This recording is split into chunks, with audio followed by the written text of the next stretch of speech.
And hello, everyone. This is Rich Sports Talk. Thank you so much for joining us here today.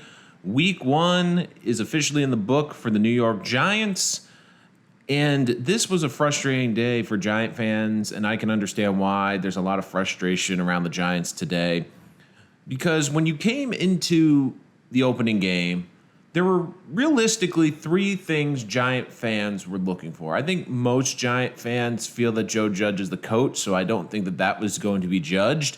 But these were the 3 things that I got the sense from Giant fans what they were looking for. Number 1, progression from Daniel Jones, not turning the football over and looking like he's ready to take that next step in his development. Number 2, Saqoun looking explosive and looking healthy after missing the season last year. And number 3, continuing to see this great defense look like one of the top units in the National Football League. And when the final whistle sounded, let's be honest, Giant fans didn't like the results of any of those questions. I mean, we'll get into Saqoun, we'll get into the defense, but we have to start with the most important piece of the Giants season, and it's Daniel Jones, Danny Dimes. This whole season is trying to figure out whether or not he's going to be the franchise quarterback going forward. And it did not look good on this game. Now, on the stat sheet, it'll look okay because he had that last touchdown. But let's be honest, if you really were watching that game, the score really wasn't 28-13. It was 28-7. Denver was just trying to get out of there. Like, they just didn't really seem to care that last drive and let the Giants walk down the field and scored a meaningless touchdown in the grand scheme of things. But for Daniel Jones, there are some ugly truths that we have to talk about. Number 1 is the fumbling issue. Another one in this game. As a starter now, Daniel Jones is 8-19. He has 36 touchdowns in his career, which isn't bad, and 22 picks. But he has 30 fumbles. I'm going to say that again. 30 fumbles. And he had another one at a crucial time. Now, I get it. The Giants' offensive line is not good. And I know Andrew Thomas got the best PFF grade he's ever gotten at left tackle. But you could tell that this Giants offensive line, which is supposed to be the strength that Dave Gettleman's been working on, is not good. And do I take that into account for Daniel Jones? Absolutely. Does it help that he has a bad offensive line in front of him? No. But we're at the point now that the New York Giants are kind of reflecting the team that they shared the stadium with last season, which was seeing if Sam Darnold was going to take that next step. Now, the Giants, to their credit, have put more weapons in terms of wide receivers and playmakers around their young quarterback than the Jets did a season ago. But the biggest fear Giant fans have is getting to the end of the season and not really having an answer. Because to me, if Daniel Jones plays horrendously over the next 16 games, it makes it clear he's not the Giants quarterback and they have to move on. But if he kind of plays like yesterday, good, not great, with a mistake in there, but he threw a touchdown and ran for one, he was all right. That's going to be harder at the end of the season because it's going to be like, well, do we keep him? I mean, he showed he's not terrible, but he hasn't shown us anything great. That is going to be a major issue for the Giants, and they will have a major decision to make. And I do believe that one of the reasons that they made that trade to trade back with the Bears and get that extra first-round pick in this draft is I do believe Dave Gettleman was hedging his bets, which I think probably isn't the best move because if Daniel Jones is likely gone, I don't see how Dave Gettleman gets another chance to pick another quarterback. But the Giants will have the ammo to potentially get a quarterback next year.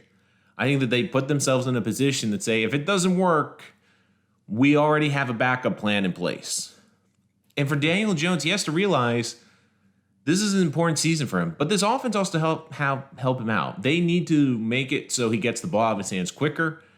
They need to get these playmakers in space. And I know it's the first week, and this is a very good Broncos defense. But the problem for the Giants is they're in a very good defensive front division. I don't like the Cowboys' defense, but they showed against the Patriots they can get a little bit of a pass rush. Washington clearly has one of the best pass rushes in the NFL. And the Eagles, despite their dysfunction, looked impressive against the Falcons, but their strength is their offense and defensive lines. So you're in a division where you're going to be playing 6 games against defensive fronts that can get after the quarterback. So the Giants are going to have to make some adjustments. Jason Garrett's going to have to figure out some adjustments to help Daniel Jones because you can't just sit there and go, okay, we're just going to try the same thing over and over again and see if it works. That doesn't work that way. You need to sink or swim with Daniel Jones. They need to figure this out. You can't come to the end of the season like the New York Jets did last year, where they're like, well, Sam's shown some promise, but, we really haven't helped him out that much. Like I said, I believe the Giants have done a better job surrounding Daniel Jones with talent, but this is the crucial year. And the first impression wasn't very good. It's what you've been getting from Daniel Jones. And personally, I'm out on Daniel Jones. I think the Giants are going to be drafting another quarterback in April. I could be wrong. Daniel Jones could find himself sometime during the season, but I will tell you this. By Thanksgiving at the very latest, the Giants are going to already internally have a decision. They're going to make the decision before the end of the season that they're either going to move forward with Daniel Jones or they are going to start the process of moving on to another quarterback. I guarantee you Giant scouts are at the college football games right now looking at quarterbacks. They are basically looking to hedge their bet in case it doesn't work out with Daniel Jones, and I don't think it's going to work out. I like Daniel Jones coming out in my pre-draft process that I did for that draft, because for anyone new to the channel, I do a lot of NFL draft content. I did an episode that final year at Duke for Daniel Jones, and I said he was going to be a first-round pick. But here was the caveat to that. I really believed he was going to go to like a New England Patriots or a team that would be picking late in the first round. A team that could sit him for a year, really develop him. But unfortunately for him, I think he got overdrafted. And the scary thing for Giant fans is, to me, this next NFL draft class mirrors the Daniel Jones one. There's a lot of quarterbacks coming into it, but it's not like this year's class where you're like, okay, three of these guys are probably going to be really good, but all these guys have some good upsides and a lot of things you like. I mean, I've already done an episode on the upcoming draft class for quarterbacks. There is a wide range of quarterbacks. I mean, when we get to the end of the prospects, I could see a lot of guys moving up and down the board. Spencer Rattler, I think, is the odds-on favorite, or Sam Howell. But once again, Sam Howell, I project to be Baker Mayfield, and Rattler's just really inconsistent. I mean, there's a lot of other guys in this draft too, but you look at these quarterbacks, a lot of them are like 6 foot. They're good athletes, but there's a lot of questions about their game. So for the Giants, they got to figure it out, and Daniel Jones needs to play better. I don't think that there's any question. They just need to scheme it so he can get the ball out of his hands a little bit quicker, have these playmakers that you brought in make plays, because with this offensive line, you cannot hold the ball too long. And Daniel Jones has proven that he doesn't have the pocket awareness to really understand when to tuck the football in so he doesn't fumble it. So for Daniel Jones, you kind of left the game like you did last season. You're like, I saw some good, but there's also a lot of bad. The second thing I want to get to is Saqoun Barkley. Obviously, I think the player Giants fans are most excited to see. I feel like a lot of Giant fans were disappointed. 10 carries, 26 yards. But to me, for Saquon, you could see a little bit of that burst. You could see a couple times when they had the pile on him using those legs that he has and just powering through to get a couple of extra yards. It's like I was saying in the first section, I think more of it's on this offensive line. And to me, Saquon is going to make a bigger impact this year as a weapon out of the backfield. To me, the Giants got to use him more on screen plays, get him in space, passing in the ball, because to me, you got to get him in the open field. You got to design placing him in the open field because behind this offensive line, I don't think he's really going to break any big runs. He has the capability to. But the problem with this offensive line is not only do they not pass block great, they don't run block great. And like I said, they're going to face a lot of good fronts this year. I mean, Denver's just the start of it. I mean, their division's very tough. So for Saquon, for him to make an impact, I think you have to design plays to get him outside, get him in the passing game a little bit more than just being a traditional running back. And plus, we have to remember he's coming off a major injury, first game back, very good defensive front seven against a weak offensive line. There weren't holes for him. So for Giant fans freaking out, I get it. You drafted him high in fantasy probably. You're expecting a guy that you want to get 90 yards rushing, maybe 30 to 40 yards catching out of the backfield every game. And he certainly has that capability, but with this offensive line, you're probably going to want to see him be more of a receiver because I think it's going to be hard for him to get 100 yards on the ground just with this offensive line. Because you saw it. Like every time he got near the line of scrimmage, he was already being hit. He was being tackled. I mean, there was a couple times he broke it and was able to get an extra 2 or 3 yards out of a play that would have been a negative play. But, for Saquon, I do think you have to have some patience because it's going to be a little bit of a struggle because don't forget Daniel Jones only played with him a couple games that first year. They're still learning each other. They're still learning their tendencies. I think it's going to be a little bit of a transition period, but I do think if you can keep Saquon healthy, and if he's healthy this whole year, I do think he'll be an explosive playmaker, but it might have to be as a pass catcher a little bit more than a running back with the state of this offensive line. But that gets me to number 3, and to me, this is the most concerning of all of them. Obviously, Daniel Jones is a big concern for the long term, but when you came into the season, one of the things you were saying was that you could hang your hat on was this Giant defense. And yesterday was not a good day for them. They give up the big touchdown run to Melvin Gordon late when they still potentially had a chance in this game. And let's be honest, they didn't get a lot of pressure on Teddy Bridgewater. And I like Teddy Bridgewater. He is a solid quarterback. He's a smart quarterback. But he's not an overly athletic, agile quarterback that's going to kill you with his legs. He doesn't have a big arm that's going to kill you down the field. And I'm watching this game saying, if they're struggling with Teddy Bridgewater on an offense that this is his first start ever with this team, and look, there's a ceiling to what he can do. He is probably the best game manager right now in the NFL. He's not going to make the big mistake. He's not going to kill this offense. But really, if the game comes and they need him to push the ball down the field or really make a big play, that's really not his MO. And he was able to score 28 points against this defense. And look, this defense had some good moments. They were able to get some pressure. But especially early for this season, the Giants, to me, are going to really be struggling offensively because they're trying to figure out this offensive line, trying to figure out how to get Saquon going, figuring out how to get Galladay involved, how to keep Shepard involved, getting their new rookie Tony involved. I mean, there's going to be growing pains for this offense. So really the first couple of weeks, this defense is really going to have to keep them in close games. And in the Thursday night game against Washington, this is going to be an ugly game. I mean, this should also be a game that the Giants, I understand that they're traveling, they're going on the road, but this is a game they should win because they're starting a backup quarterback. And granted, it's a backup quarterback that played well against Tampa in the playoffs, but still, this is a backup quarterback on a short week.